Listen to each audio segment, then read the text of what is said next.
Morning class.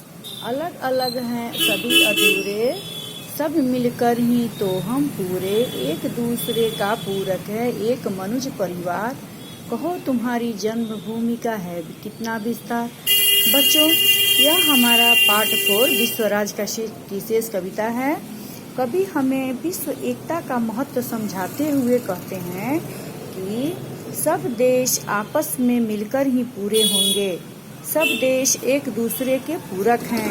जिस प्रकार सब परिजनों को मिलाकर हमारा परिवार बनता है, उसी प्रकार सब देश हमारा परिवार है। तो बच्चों, बताओ कि तुम्हारी जन्मभूमि का फैलाव कहाँ तक है, कितना है। 5वां पैराग्राफ। स्वर्ण भूमि यदि अलग तुम्हारी, तो हम भी लोहायुधधारी।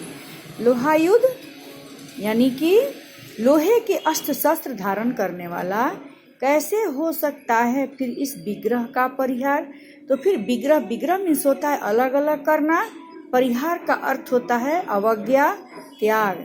कहो तुम्हारी जन्मभूमि का है कितना विस्तार।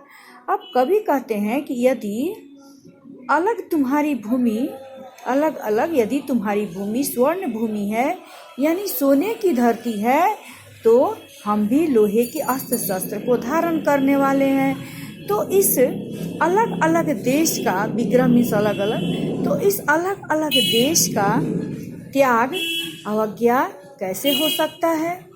तो कहो बच्चों, तुम्हारी जन्मभूमि का विस्तार कहाँ तक है।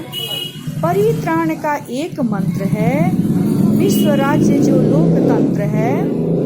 सब वर्णों का, सब धर्मों का जहाँ एक अधिकार। कहो तुम्हारी जन्मभूमि का है कितना विस्तार। बच्चों, कवि इन पंक्तियों में कहते हैं कि उद्धार यानी रक्षा का एक ही मंत्र है, जो सारे संसार जैसे वो है सारे संसार का राज्य, जो लोगों का राज्य है, लोगों के द्वारा करने वाला राज्य है। सब जातियों का, सब वर्णों का, सब जातियों का, सब वर्णों का जहाँ पर एक बराबर अधिकार है। तो बच्चों, बताओ तुम्हारी जन्मभूमि का विस्तार कहाँ तक है। एक देह के विविध अंग हम, दुख सुख में सब एक संग हम। लगे एक के छत पर सबका स्नेह लेप 100 बार। कहो तुम्हारी जन्मभूमि का है कितना विस्तार। कवि कहते हैं कि जिस प्रकार हमारे शरीर में अलग अलग अंग होते हैं और सुख दुख में सभी एक साथ रहते हैं। किसी अंग में चोट अगर घाव हो तो पूरा शरीर चोटिल हो जाता है। उसी प्रकार हर देश, हर संसार रूपी शरीर के अंग हैं, जिन्हें सुख दुख में एक साथ रहना है। किसी एक देश को तकलीफ हो तो सभी मिलकर स्नेह का लेप लगाएं, उसके तकलीफ को दूर करें। एक दूसरे के दुख सुख में साथ रहना चाहिए। तो बच्चों, हमें केवल अपने बारे में नहीं सोचना चाहिए, बल्कि हमें पूरे विश्व के कल्याण के बारे में सोचना चाहिए। तो आप लोग इस अर्थ को याद करेंगे और अपनी कॉपी में सुंदर अक्षरों में लिखेंगे।